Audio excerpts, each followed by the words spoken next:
Good evening, everyone. My name is Akram Khatir. I'm a professor of history here at North Carolina State University, and I'm the director of the Moise Khairallah Center for Lebanese Diaspora Study. On behalf of the center, we welcome you here tonight to our inaugural event really, that we are having this year, and we appreciate your presence here. Tonight, we are very privileged to have with us Dr. Tariq Mithri, who currently occupies the position of director of the Isam Faris Institute for Public Affairs and International Relations. However, his career is incredibly illustrious, so allow me a few minutes to go through it a little bit just to give you an idea about who he is, and then talk a little bit about what he's going to be addressing.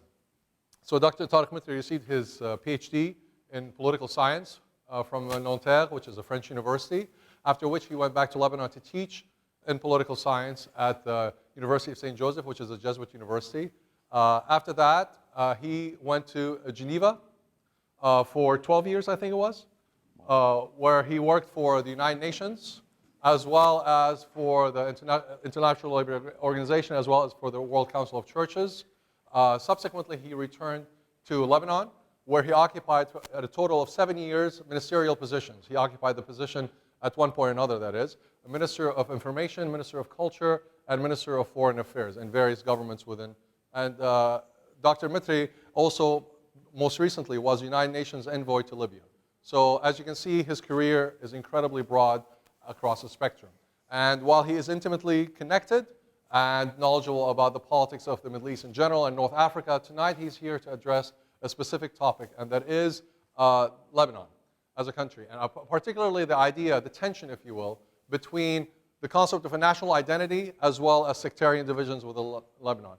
Is there a way to transcend these divisions? The divisions that have been fed by 15 years of civil war, Syrian occupation, and continuing tensions within the region. So the question that he's asking tonight, that he's hoping to provide an answer for, is there a way to deal with these two tensions? And particularly, does culture and art have a role in alleviating that tension and allowing the Lebanese to transcend, in essence, a history of war? Now, while he's talking specifically about Lebanon, the reality is those kind of questions are pertinent to the Middle East as a whole, as you can imagine. So the topic that he's addressing really can apply to pretty much any other part of the region that we are seeing in turmoil tonight. And the format is going to be very simple. He will speak to about 30 to 40 minutes, speaking about the topic, and then we'll open up to questions and answers on this topic, of course, as well as any other topic that you wish to address. So it's fairly wide-ranging. And when we come to the questions and answers, because we're trying to record this, I will repeat your question. Not because I'm daft, but so we can actually have a recording of what you said. So I will moderate at that point, and if you just sort of raise your hand or something, and I will try to get to as many people as possible. Does that make sense? Are we all okay with that?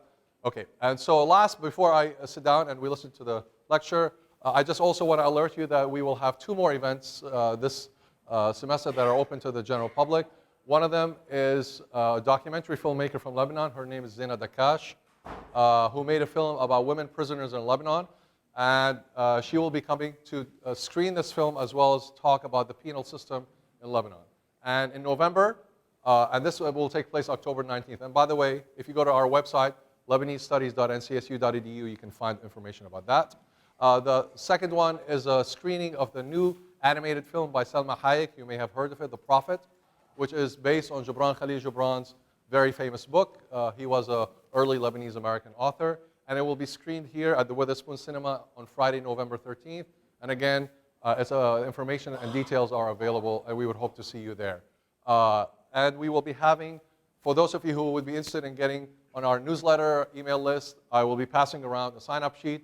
Just put your name, first name, last name, and email. And with that, thank you so much for being here, and I'll turn the floor over to Dr. Mithri. Thank you so much, Dr. Mithri.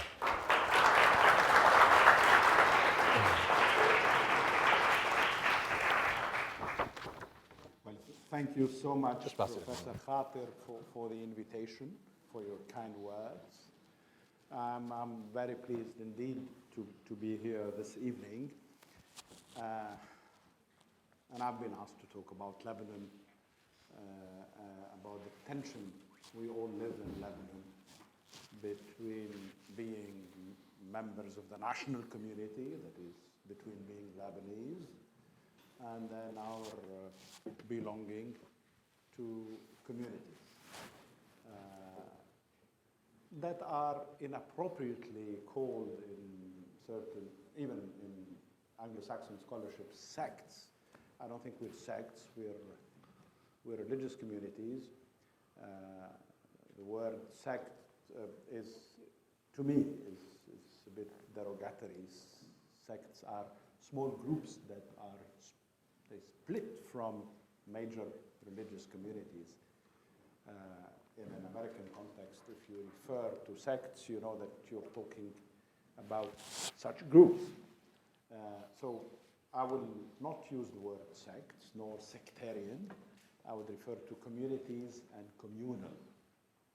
Those of you who speak Arabic know that I'm referring to Ta'ifa and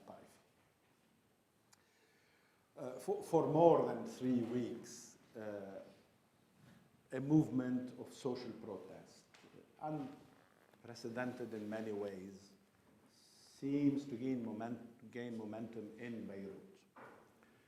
Quite a few observers and analysts, your obedient servant included, tend to perceive the mobilization of an increasing number of diverse people by a constellation of civil society organizations, see this as a defining moment in recent Lebanese history.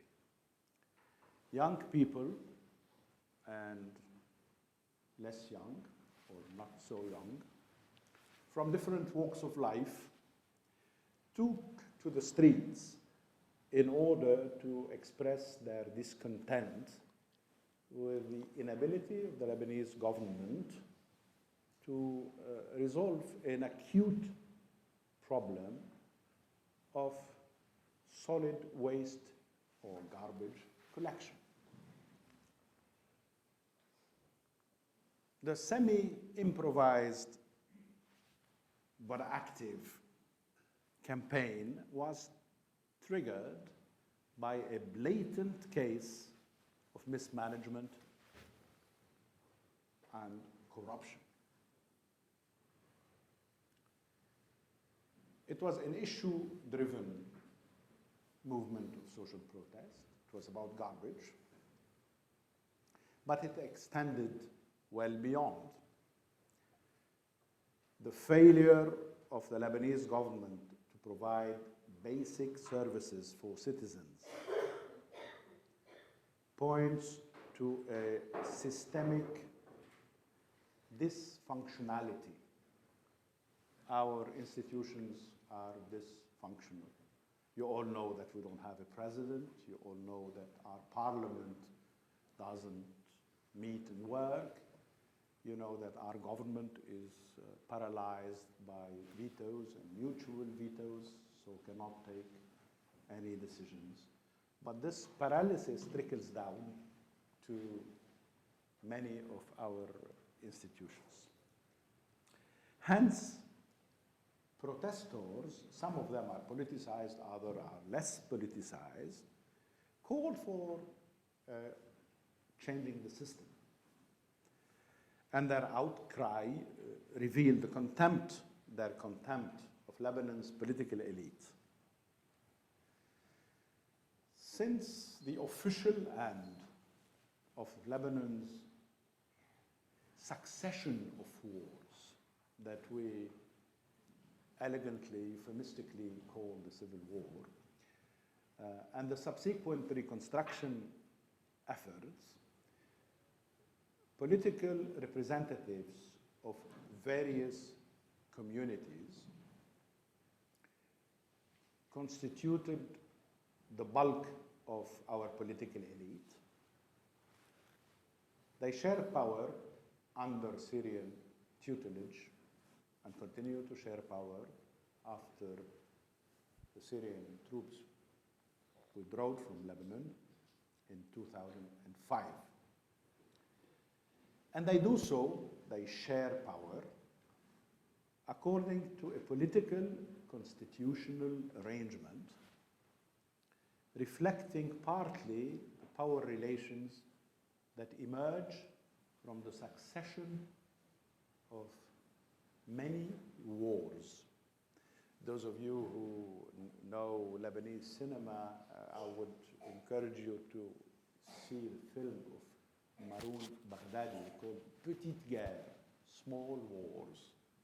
We've had many wars, not just one, but some were consecutive, some were simultaneous. And they have torn our country apart for a good 15 years.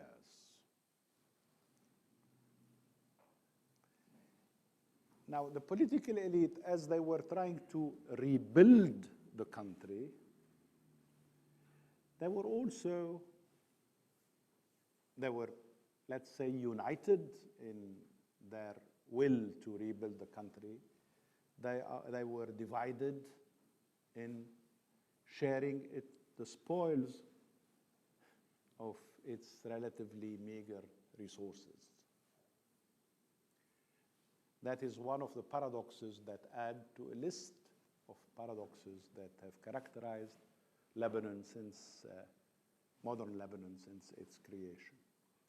The protest movement that I referred to was an occasion for many Lebanese, mostly urban, educated, and members of an impoverished middle class.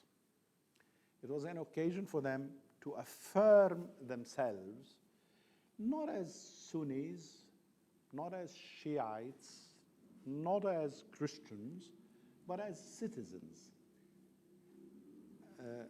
rather than followers of their individual communal leaders.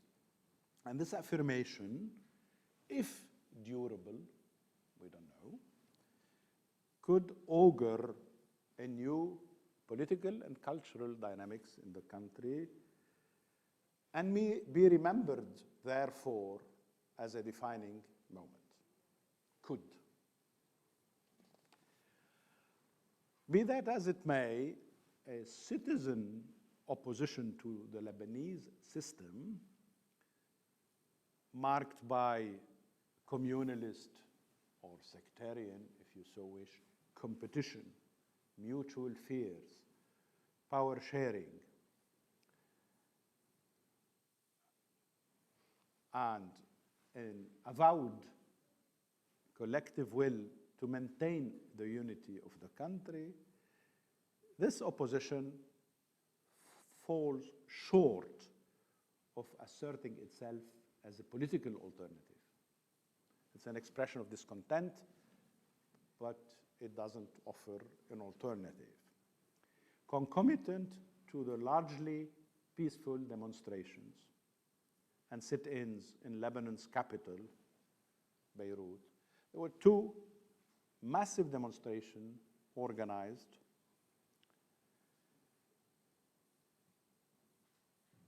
They mobilized many more people, but they were homogeneous in terms of the community identity of the demonstrators, unlike the citizens' protest movement. And they had more political demand.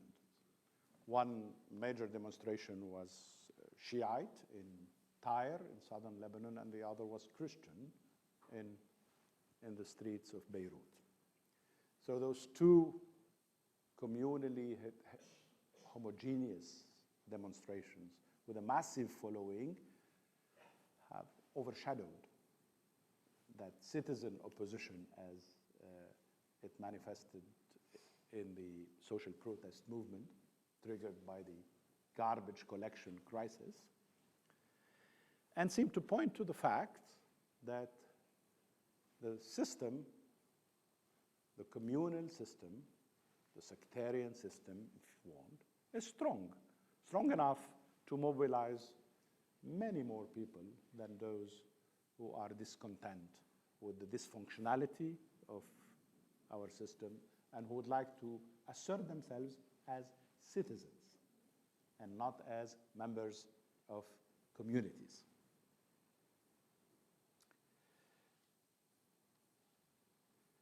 We were reminded in those two large demonstrations that our socio-political system continues to enjoy, notwithstanding discontent and the genuine desire for change, a significant popular support. We were reminded that sub-national identity politics will continue to influence rules and norms of public life in our country. Those who demonstrated against the government understood themselves as Lebanese citizens. They wanted to be perceived and treated as Lebanese citizens.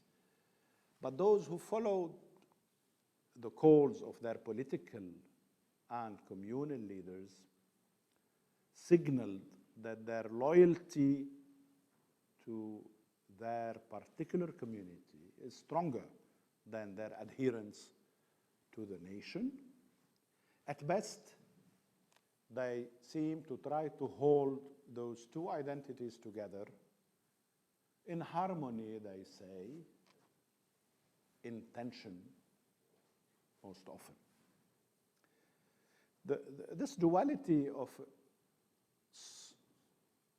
soft, I call it soft Lebanese self-perception, benign Lebanese self-perception, and the force of communalism or sectarianism, as it underlines this importance of primordial ties, is recognized in the political constitutional accord of Taif in 1989, which put an end to the protracted civil war that had started in 1975.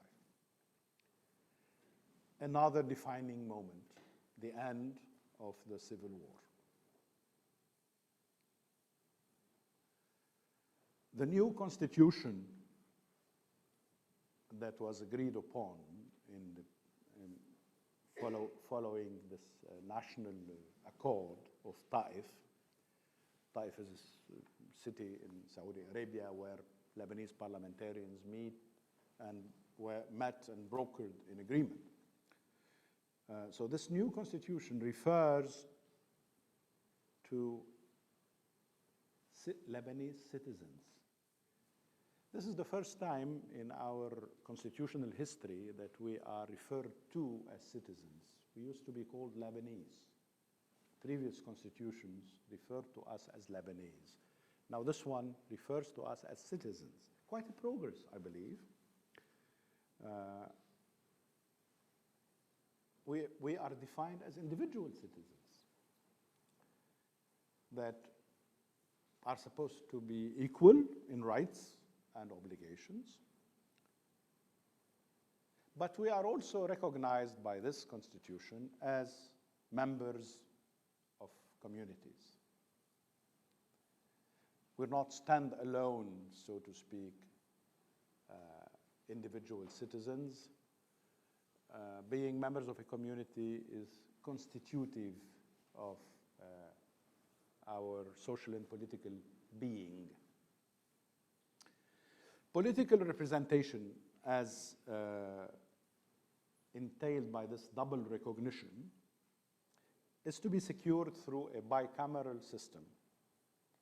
In that case, communities are like states, and the Lebanon is like a federation of communities. Parliament is to be elected that is community blind. One man, woman, one vote. No quota, allocating to various communities a specific number of parliamentarians. The other chamber is a Senate that is elected on a communal basis, whereby the Shiites elect Shiites, and the Sunnis elect Sunnis, and the Druze elect Druze, and the Christians, the Maronites elect Maronites, and the Orthodox elect Orthodox. And this Senate, the latter that is granted the prerogative of deciding on major issues such as war and peace, change of the constitution, allowing de facto the right of every community through its elected representatives to exercise the right to veto decisions that are deemed of high importance. But it is no accident that this bicameral system was never enacted. To be sure, the Lebanese do not seem to be ready for change. They sought refuge after the war in times of increased uncertainty. They sought refuge and security in their communities. And very few trusted political leaders that try to cross the communal divide. Such, and then national identities, or rather sub-national identities, were reinvented by politicians, and they became, as they have ever been, but they've become more so, formidable tools of mobilization.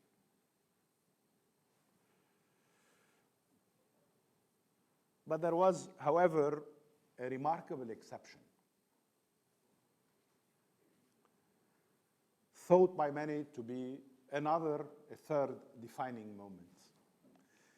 I'm referring to March 14, 2005, not to the political movement that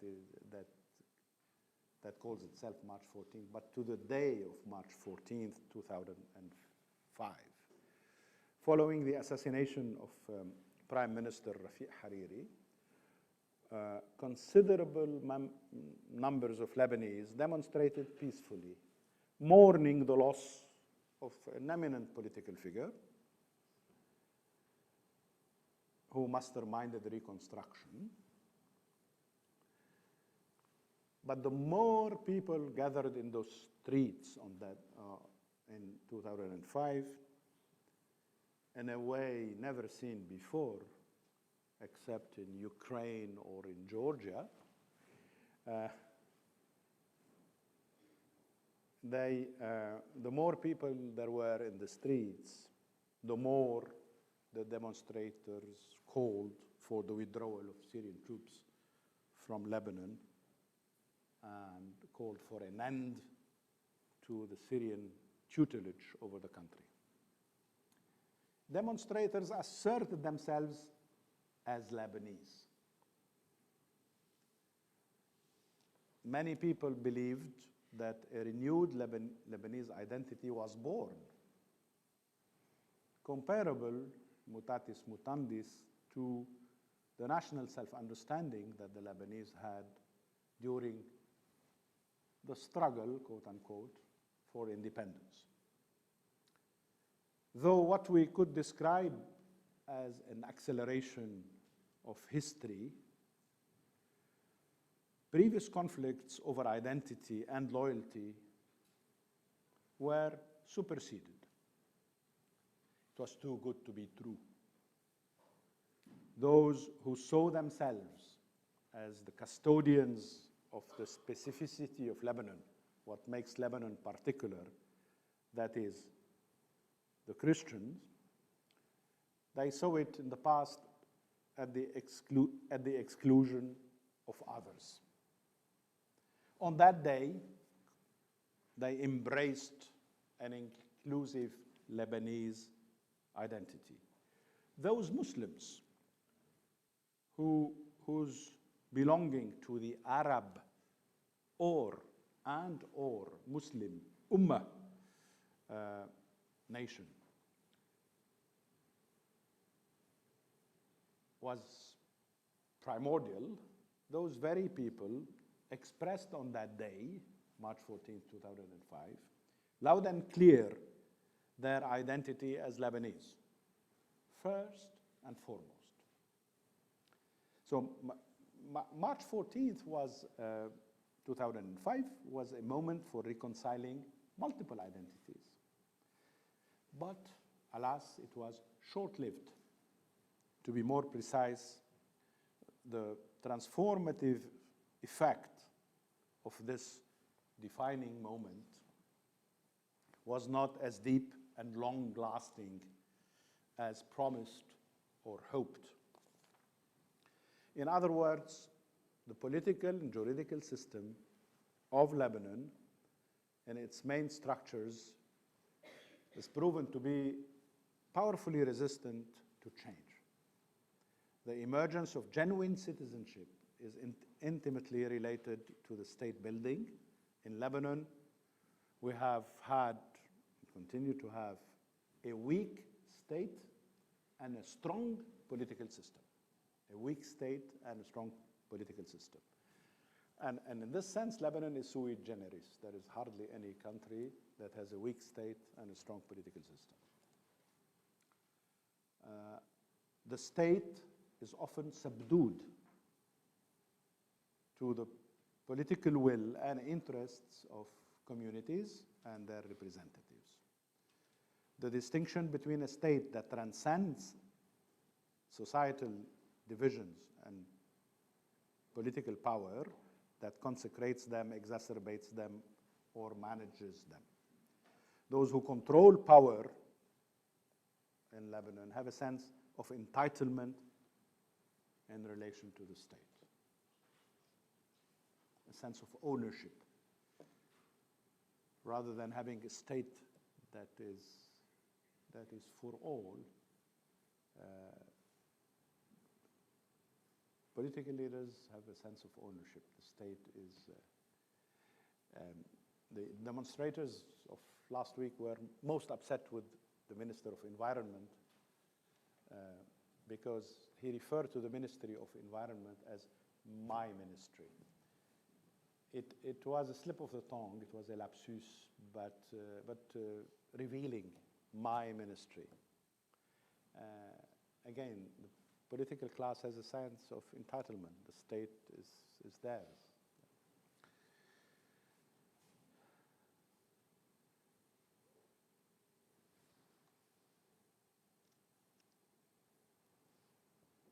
The force of communal loyalties in Lebanon deserves a careful scrutiny.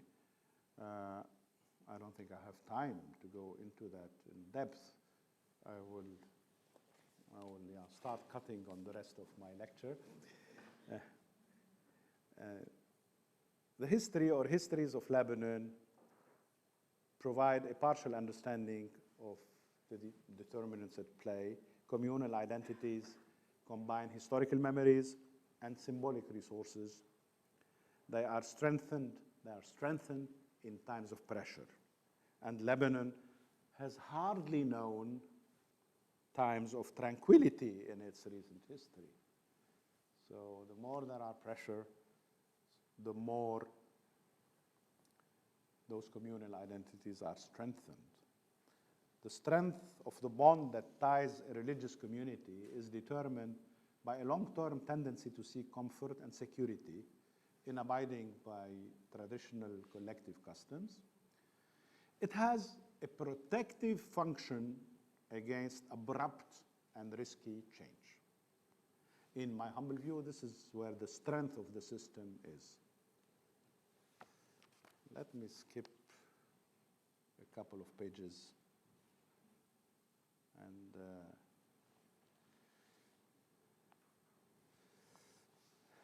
and have a look a little at the history where not all Lebanese communities saw Lebanon as an embodiment of their ultimate aspiration. Some recognized it as a country and not as a nation. هذا البلد, never هذا الوطن. In spite of all of this, there has not been any significant separatist faction. Interesting. What could have become a partitionist trend during the Civil War did not endure. Having said this, the divide between parochial Lebanese nationalism and an Arab supranationalism marked the political and cultural life of the country for many years. The struggle between Lebanese nationalism and wider and supranationalist identities was often confused with communal chauvinism. This conflict was weakened with the emergence of a middle space. The country knew a slow but certain coming together across the divide in society, in economics, and first and foremost in culture.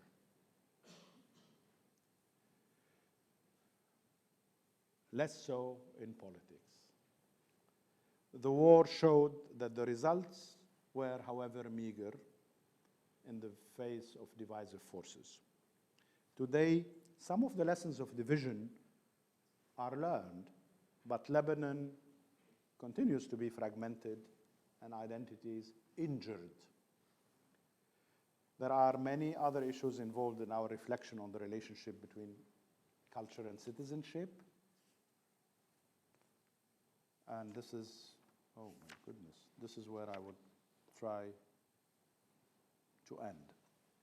The relative peace Lebanon has enjoyed in the last post-war 25 years have not tipped the balance towards those who opt for and are capable of crossing the divide and widening the common space I referred to.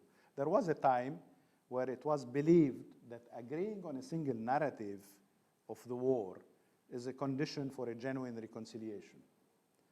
It has become common to say that we will not arrive at citizenship without a broadly accepted narrative. But we are not sure if it is truly possible to arrive soon at one narrative.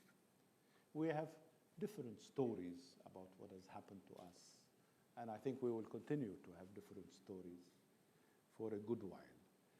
Today, there is even a Lebanese consensus on the specificity of Lebanon, on the need to build a state, and on sovereignty. Those are not trivial matters. They may constitute the basis for a common history.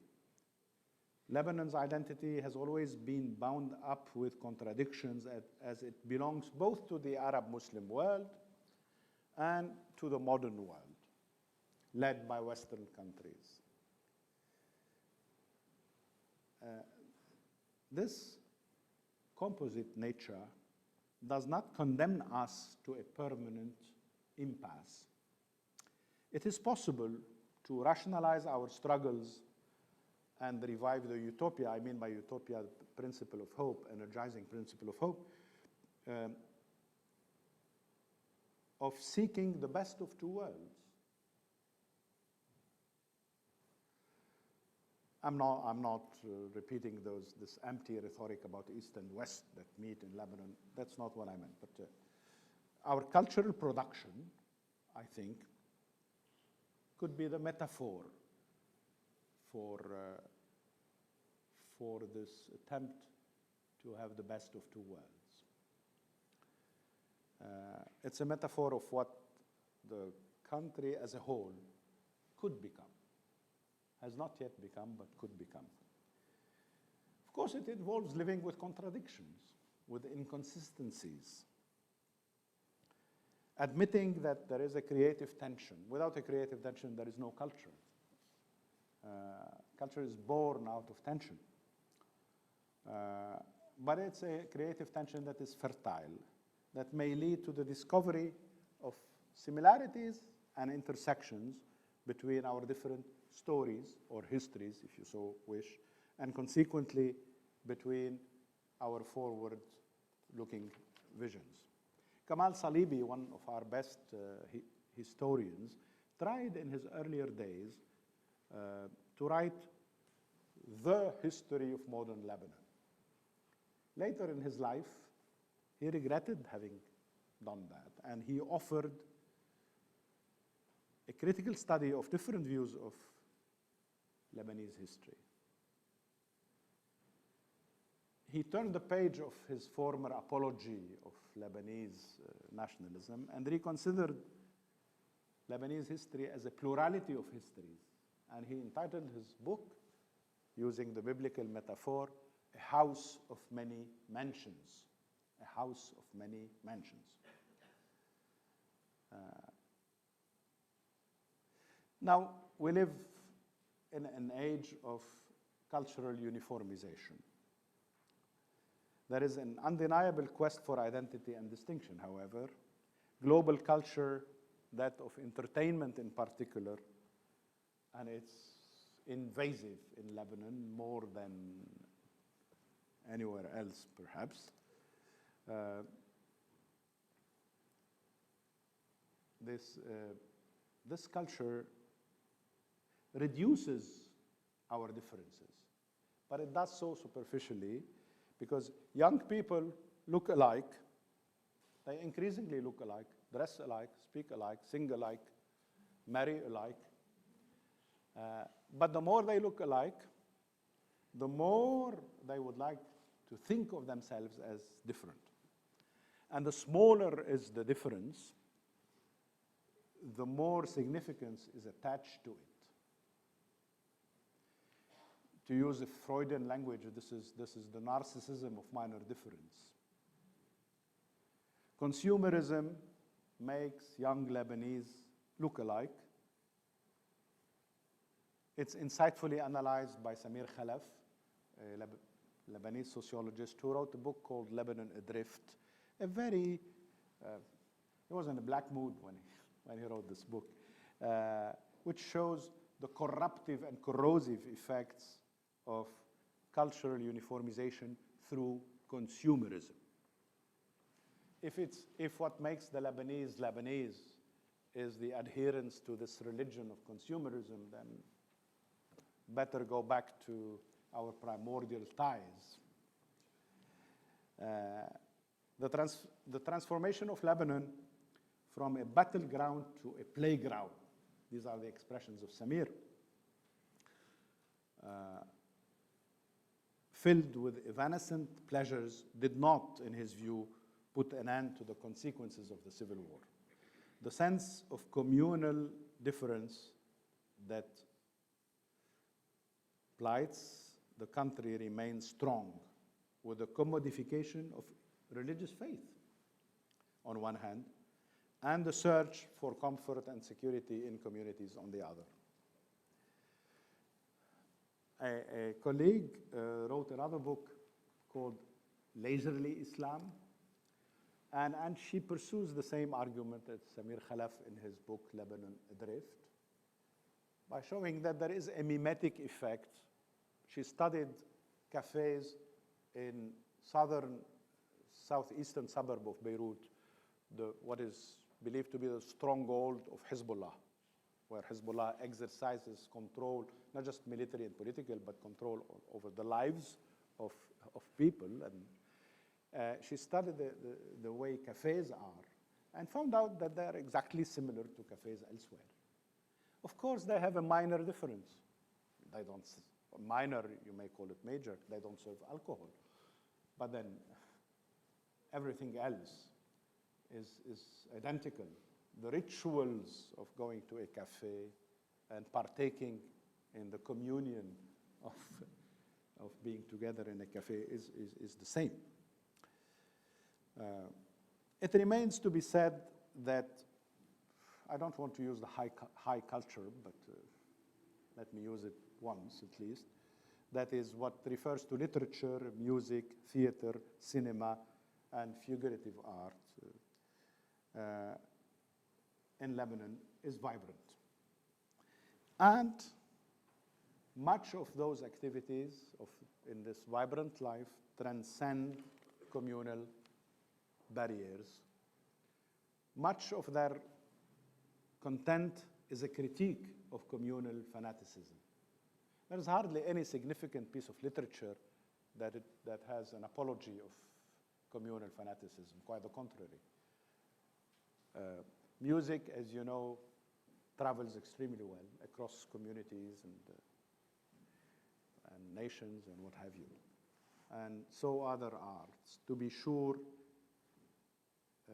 high culture, if I may use the term again, breeds the values of citizenship.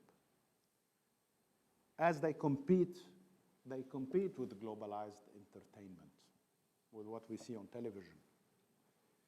And, but the competition is not easy, and therefore they have not been able alone to foster citizenship. Political change and the making of civil society that is truly civil are indispensable. The Lebanese will continue to swing between citizenship and loyalty to their communities, giving precedence to primordial ties over civic relations. They will swing also between cultural uniformity, their cultural uniformity as consumers, as global consumers, and their difference as individual citizens who have multiple identities. The vibrant cultural life which reconciles national specificity with a universal outlook may well infuse the sense of citizenship among those who share a number of values, spiritual, ethical, and aesthetic. But we will have to wait longer before true citizens become a majority in Lebanon. Thank you for your patience.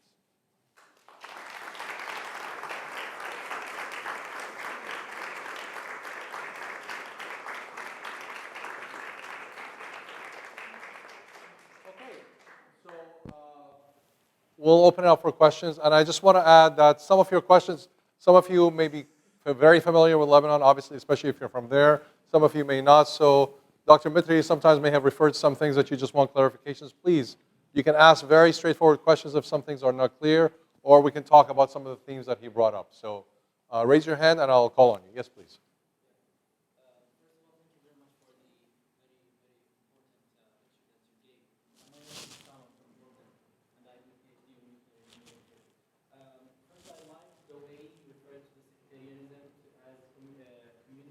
Communalism. Yeah. Yeah, because I think this can provide us a theory about what's happening in the whole region, not only Lebanon. Because we know many Arab countries that don't have religious sects like Lebanon, but we have another form of like people grouping together like tribalism.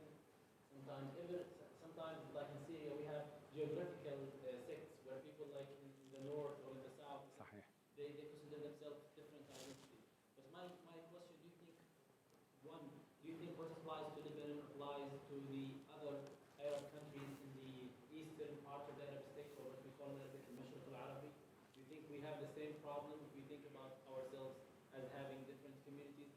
Second, do you think that the absence of grand narrative for all of these countries, which really emerged after the fall of the Ottoman Empire, do you think because we really don't deserve to be countries, or what's the problem? We don't have grand narratives for our countries. And you know, like after Sykes-Picot and these things, people just draw these maps and this is a country. And that's what you were trying to say, and what I think you referred to Kemal Salibi, or Saliba, who was trying to write the Lebanese history, and he found it hard to really construct one pyramid of Lebanese history. The same thing in Jordan, even the same thing in Palestine. Okay, if I may. All right, so two very easy questions, and I'm sure Dr. Mitri will answer them very quickly, but if I may repeat them. The second question is whether this idea of the fall of the Ottoman Empire during World War I that led to, in essence, the dissection of the Middle East into what we know today as the modern Middle East, if that has created a loss of a communal existence at a large level. That is the neo-Ottoman nostalgia. Maybe we should go back to the Age of Empire.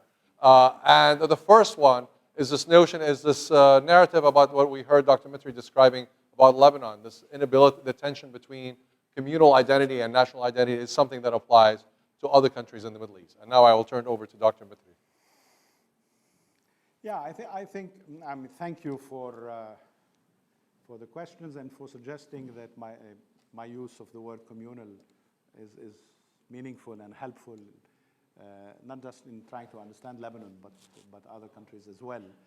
You know, I served in Libya for 2 years, and I used the same word, referring Libyans are all Arab, Maliki, I mean, not all, there are a few Amazighs and Tabus, but the overwhelming majority are Arabic-speaking, Sunni Muslims, and Malikis. Yet, they have strong subnational identities. So communalism is not privilege of Lebanon, if I may. It's the sad privilege of Lebanon. It's all over the place. Now, I don't want to enter into, that would take really quite some time, but into this, the history of the emergence of new entities that we don't know what to call. You know, even in Arabic, whether they are awtan, buldan, aqtar, we're always, I'm not sure we've agreed on. But there is something that most historians can affirm, that that with the collapse of the Ottoman order, our societies were tempted to go the route of fragmentation. But then you had in countries such as Syria and Iraq, you had strong centralist and repressive states that were able to hide, if I may, suppress is probably more proper, the plurality of identities and the centrifugal tendencies in every society. It's true in Jordan. I mean, there are strong centrifugal forces in Jordan. So they were suppressed by those states. When those states fell, the two Ba'athi ones are the case in point, those of Iraq and Syria, then we saw that fragmented we saw how fragmented was our society. The state, the modern state in the Middle East, had not been able to create a national identity to which every citizen adheres. Nations that are based on rule of law, not on asabiya, if we look at every state, no matter what it called itself to be, it had a communal base. It was strong, not only because it controlled the army and the security forces, but because it had a community or more that identified with it. And we failed to have, I mean, any nation has, a nation is, to quote, to use a word that is often quoted, is an imagined community. So you have to have a grand story, as you said, you know. No matter if it corresponds to historical realities that historians tell us about, even if it's invented or reinvented. I mean, what the French say about France is partly is true to their history, partly invented. There's a myth around the French nation. Without a myth, in the good sense of the word, myth, you can't build a nation. The Americans, of course, have many foundational myths. Now, those little states of ours did not have foundational myth. And therefore, we were seeking a myth elsewhere. I know when I was a student at the American University of Beirut, we could not get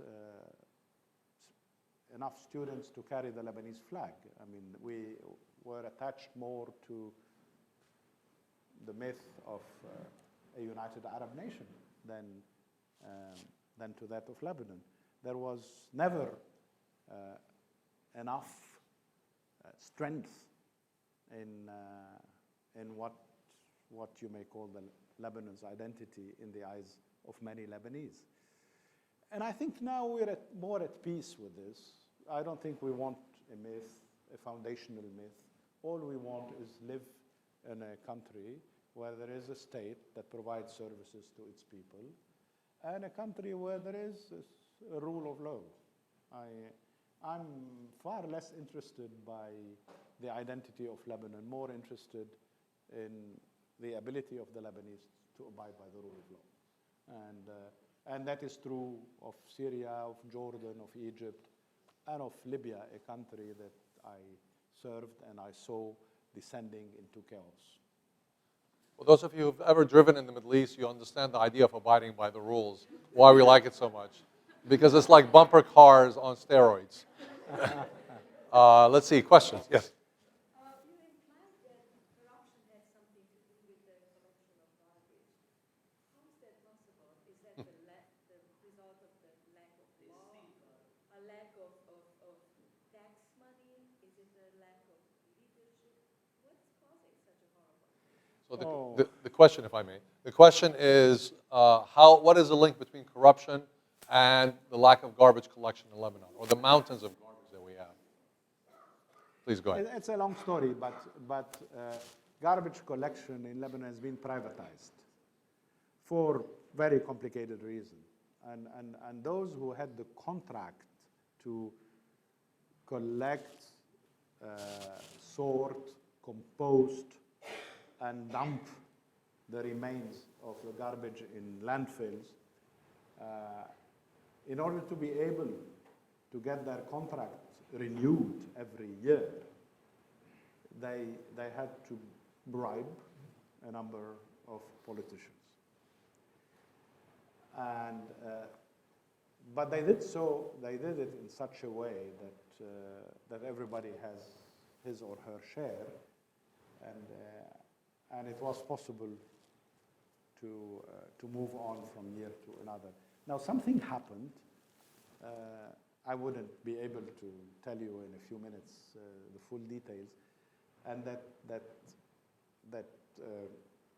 tacit agreement among all political forces to allow this private company to do the job fell apart, and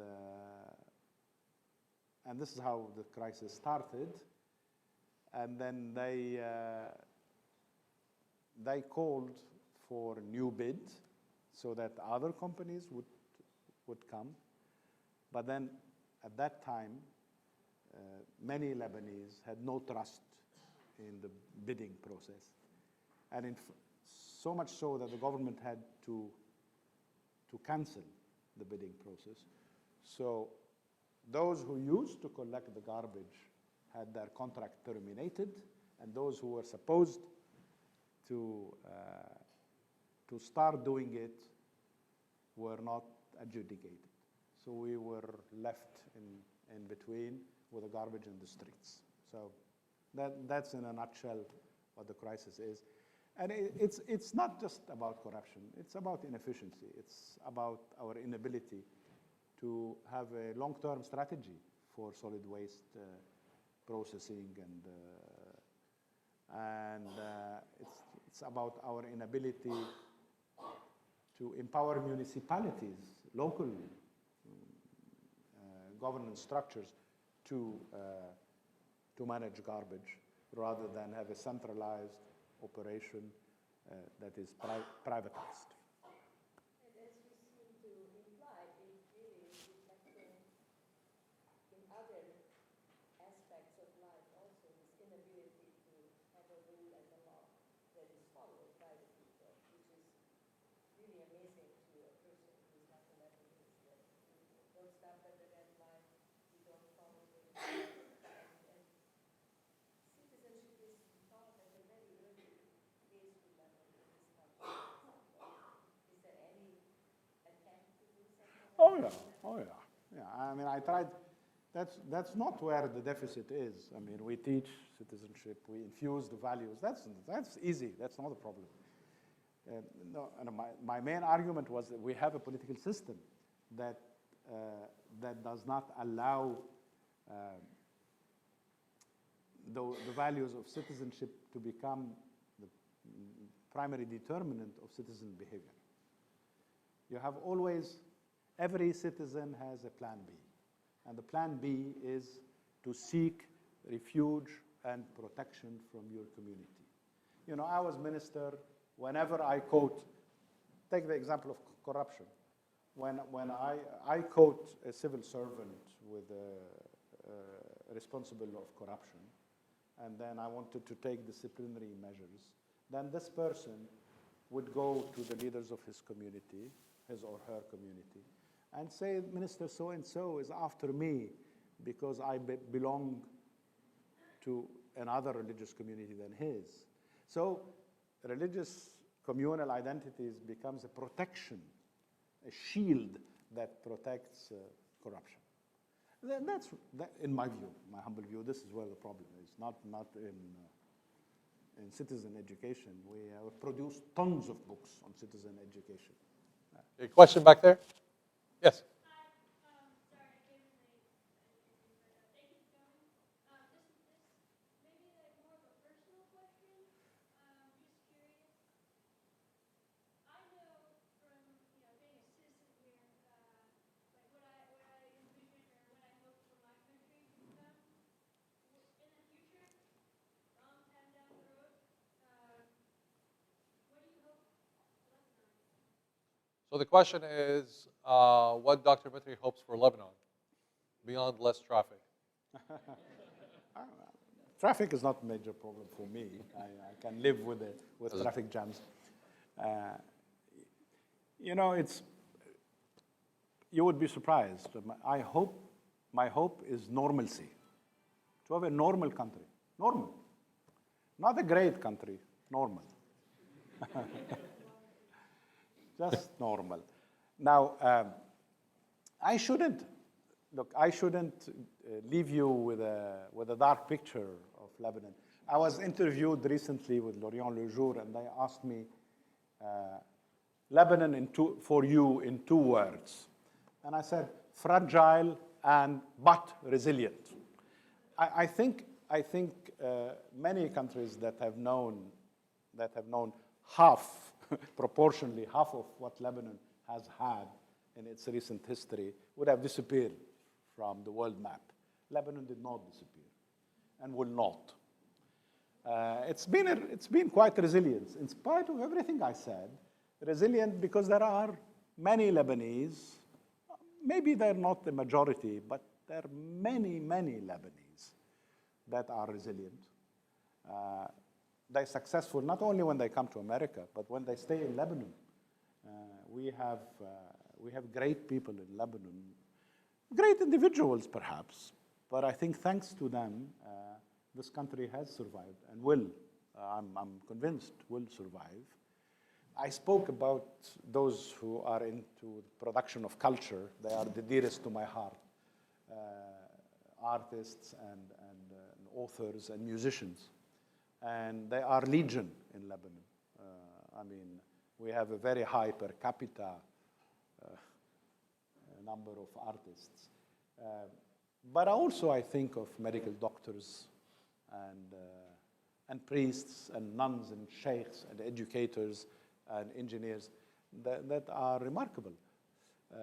Again, the Lebanese deserve a better political elite and they deserve a better political system. So that's my second wish. My first is normal country. Second, better political elite, better political system. Ghada?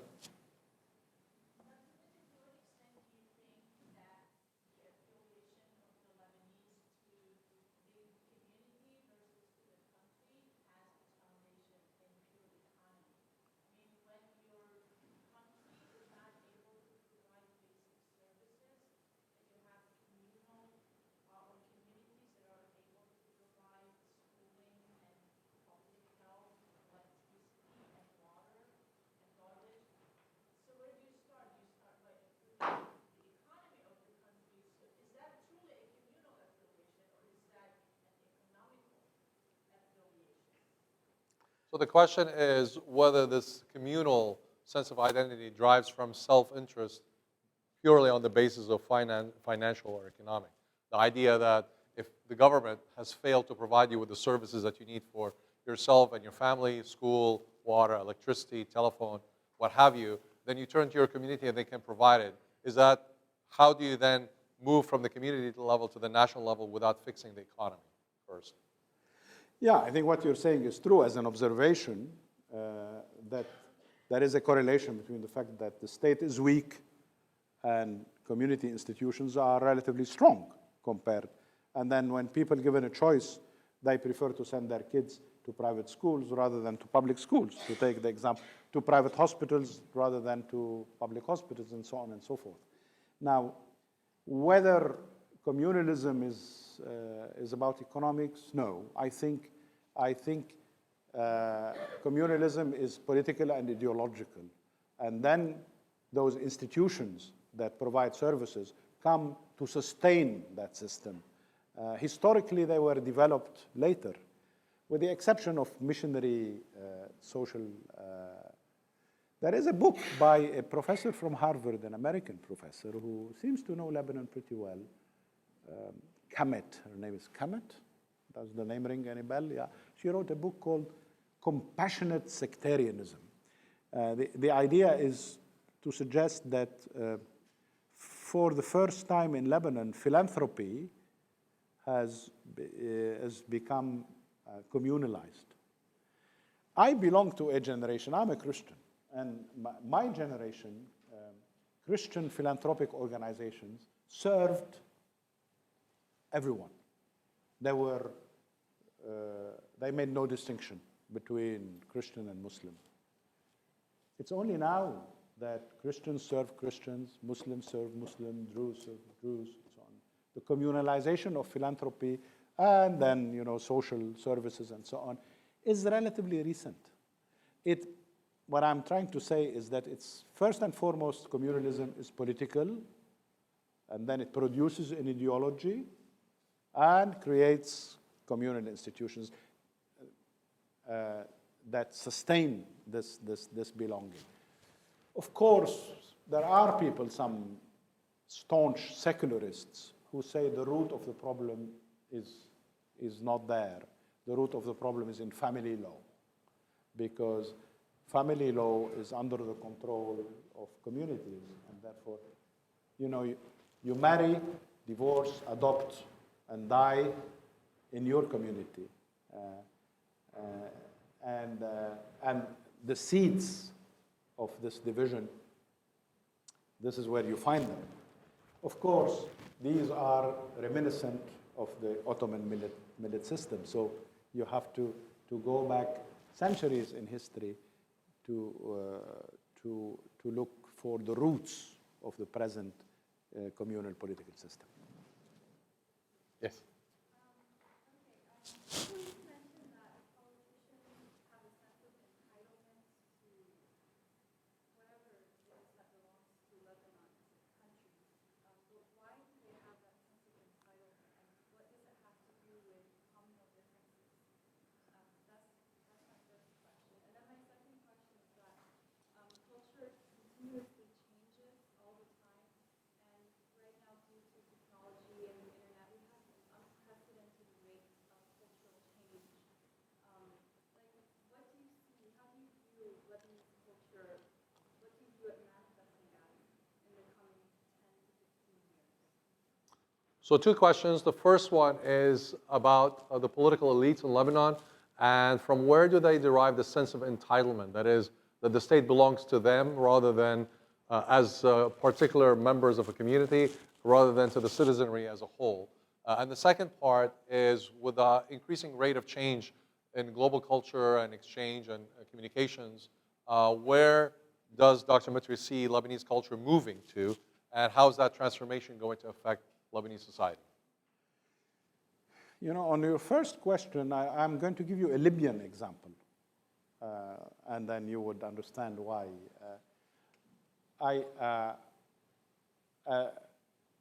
I was asked, I was supposed, and I did, to organize elections in Libya. And then there was a majority and a minority. Those who won elections behaved as if the state is theirs. And I said to them, but look, you won elections, but you will perhaps lose them in 2 or 4 years. The Libyans that voted for you didn't give you, didn't make of Libya a private property for you. And it was extremely difficult to convince them that they had to make a distinction between political power and state power. Political power is ephemeral. You're powerful now, tomorrow you're not, you lose power. State power has a sense of permanence because, and in Lebanon, at a different scale. So this is a problem of political culture. If you're in government, you tend, but this is not the case only in Lebanon. It's the case in many countries. Once you're in power, whether you're democratically elected or you access power otherwise, you tend to sort of confiscate power for your own people, for your own kin, for your own tribe, for your community. Now, in Lebanon, there are too many of them. Therefore, I said they have this sense of entitlement collectively, but then there is a strong competition between them. They have to divide the cake. There was one former president of Lebanon that used to call the politician les fromagistes, those who share the cheese, who cut the cheese in pieces, and so that they could share it. So that's now culture is. I know. I mean, you're not using the word culture in the sense of production of music and books and fashion design and what have you, but in the sense of a set of values, worldview, a lifestyle, a way of being. And I think the challenge before a country like Lebanon, when you start learning 2-3 languages at the age of 3, is the real challenge, and this is where I see the future, is to reconcile those, to keep trying to reconcile those multiple identities, linguistic, cultural, reconcile between the fact that we're an Arab country, rooted in Arab culture, but at the same time open to the world, thanks to all these immigrants and more, and how to make of this a source of richness rather than a cause of schizophrenia, of cleavage, between one part of us, which is modern, westernized, and the other is more tribal and what have you. I think that's the main challenge, and I used this. I shouldn't maybe. I said Lebanon have a chance of having the best of two worlds, but we were not up to that chance so far. But the survival of our country depends on our abilities to make that possible. As someone who's interested in culture, in high culture, it's easier. It's easier to do that in music, in literature, than in politics. It's more difficult. In politics, we have modern institutions. We organize elections, free and fair. Carter Center sends observers, and they are impressed by the free and fair election. But then what? We have an electoral law that is not conducive to equality among citizens, but quite the contrary. So our political culture is where the hurdle on this way is. Go ahead. So I read a book by this Lebanese author named Jumana Haddad, and it's called Isolation Gazelle, and she talks about breaking the ties of like the generals and the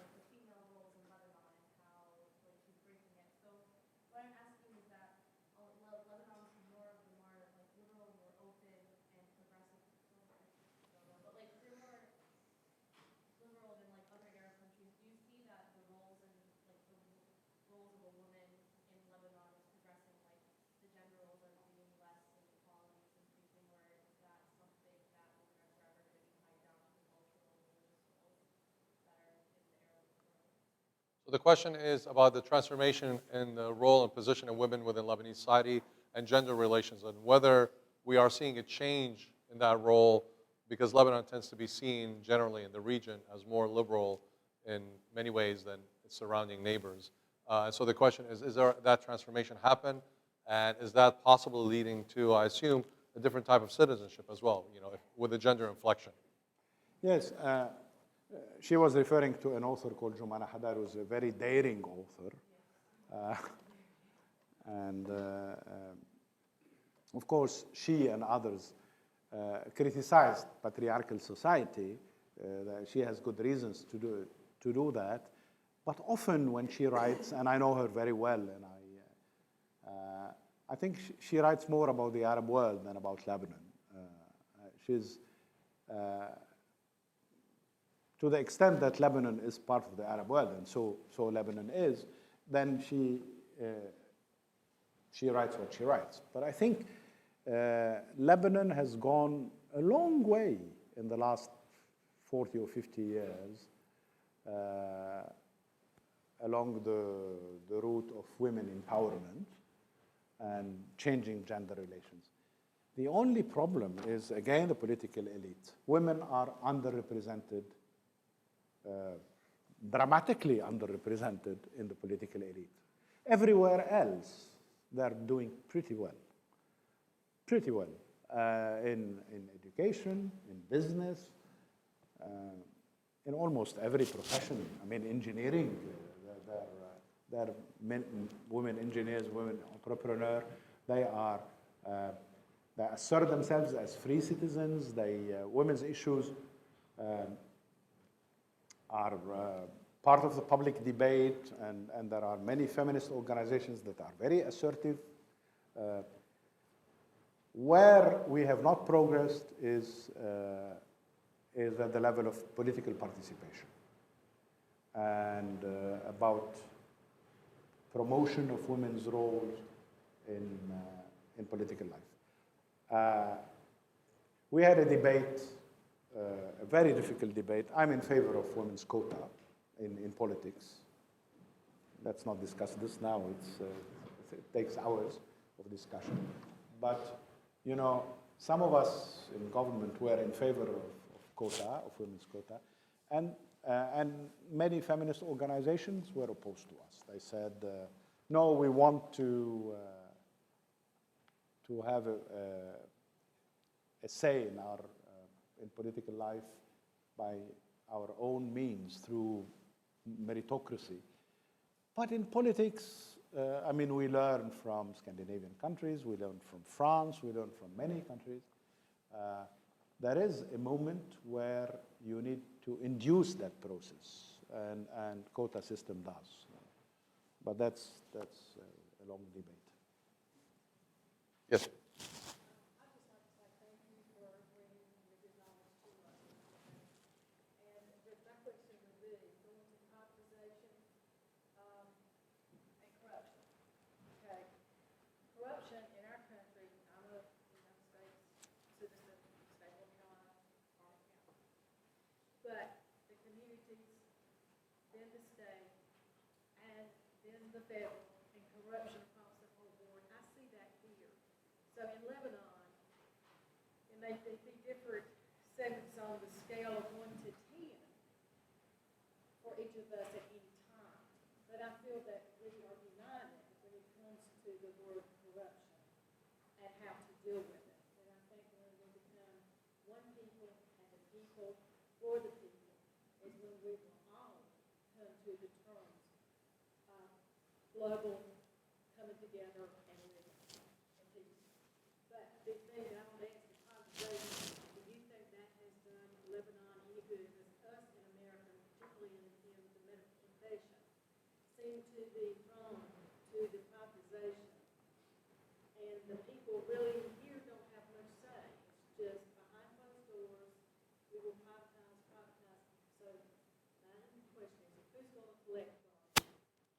So the point is that corruption is a universal theme. It is not unique to Lebanon. And in fact, in the United States, we have corruption at all levels of government. And one could argue also that in terms of communalism, the United States has its very share of it. We call race relations, or we have tensions in this country. But yet there are mechanisms, or perhaps there is a culture that allows us to negotiate them through a civil war we call presidential elections every 4 years. And we manage it somehow, and we stumble through it. So the point is, the question gets to the point is privatization, this movement to privatize everything, which is kind of part of the neoliberal economy of the world today, is that really the underpinning of the problems we see in Lebanon? And ultimately, the final question is, who's going to be collecting the garbage in Lebanon? Yeah, I agree with you on corruption. I mean, and corruption is related to power. I think those who are powerful are tempted to be corrupt or can condone corruption. And then you have to have a system of checks and balances. Problem that in Lebanon, the system of checks and balances is dysfunctional because of communalism. And I gave you examples when you want to fight corruption. And, you know, when I was in government, I used to pray to God Almighty that those corrupt people I will fight belong to my community. So that no one would use the communal identity as a protective shield for corruption.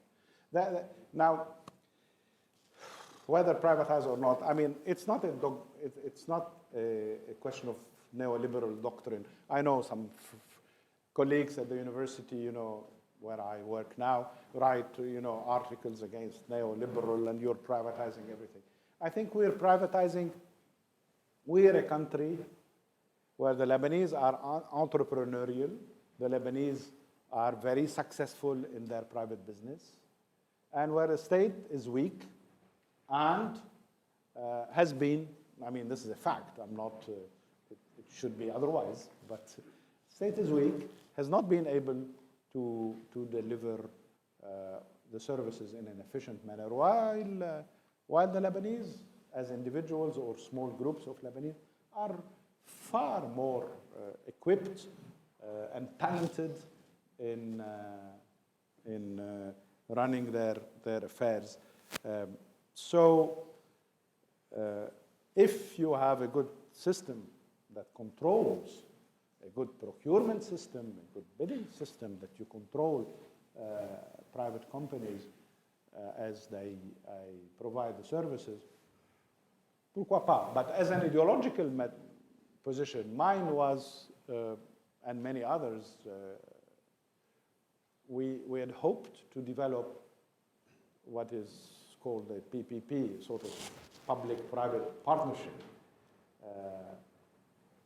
in a country where you need to empower the state, therefore you should not deprive the state from doing its obligation, but then you have to benefit from the vitality and the creativity and the talents of the private companies. So somehow a partnership between public and private seems to be the way out of the present crisis. We have drafted a law, one of the governments, must have been 2007 or 8, we've drafted a law on public-private partnership, and for some reason the Speaker of the Parliament never put it for discussion, never put it on the agenda of the Parliament, regrettably so. But the garbage, it will have to be the municipalities, that's the public, but the municipalities don't have enough money to invest in garbage collection, more importantly, in garbage, sorting, processing, composting, and so on. So they have to find a partnership with private. But we have to give them back the leading role in the process.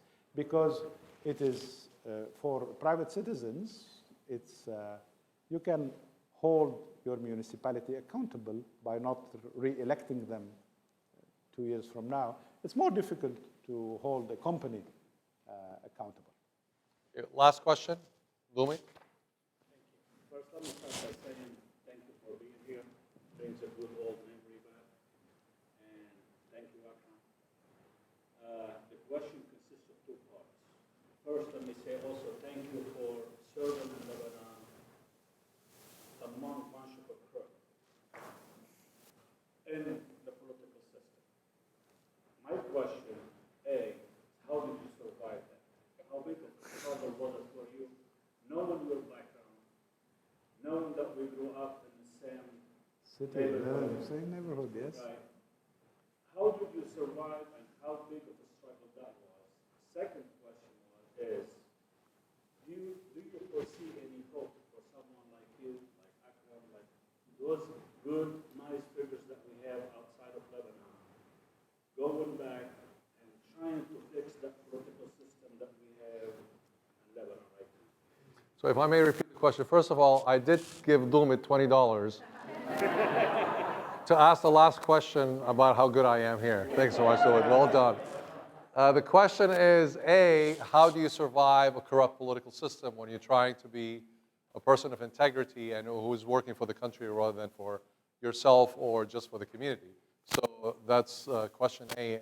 And B, the notion is, how do we transform the political culture and system so that those who actually get elected and serve in government are worthy public servants rather than self-interested crooks, as I think you said to one person. You know, I have a moral obligation not to give up, and change will not happen overnight. It's cumulative. I see how difficult it is, but it's not. Nothing is impossible. I think with crisis like the solid waste crisis now, the garbage crisis, you see how many people now become more aware that we need to transcend the divisions that we've had and do politics differently. For the first time, you see people say, we need to have a policy. You know, I remember when I was minister, I used to, every now and then, you know, naively or pseudo-naively would raise my finger and say, but let's discuss our policy. And then there was always someone in the cabinet who would look at me and say, we're here to take decisions. Because for them, talking about policy is sort of an abstract exercise. You know, you talk about the future. Decision is about this afternoon, you know. So it's short term over long term. So that's a struggle. That's extremely frustrating. That's extremely frustrating, of course. But then you have always a plan B. You know, you do something. You identify smaller objectives. You know, rather than that of reforming the whole system, you try to progress in a specific area, and you put all your energies, you know, in that particular area. That gives you the moral power to resist cynicism and at times disgust. So it's difficult, but I have to say that I, in my years of service with the Lebanese government, I was heartened by the fact that there are many honest, discreet public servants, and some even higher echelons, you know, some ministers and so on, honest, serious, talented, but the corrupt and the ugly sort of they occupy the stage. They're on television every day, and the good people are not. And sometimes I really was heartened, and I used to tell some of my staff in various ministries, thanks to you, I mean, I keep going, and I owe you the obligation of continuing to serve because you're doing it.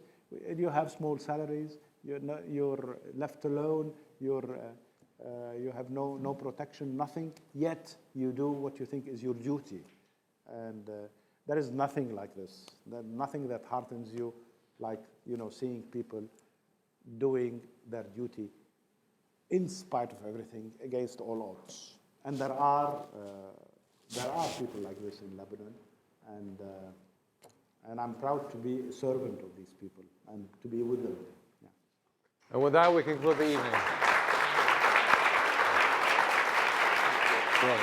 Well done.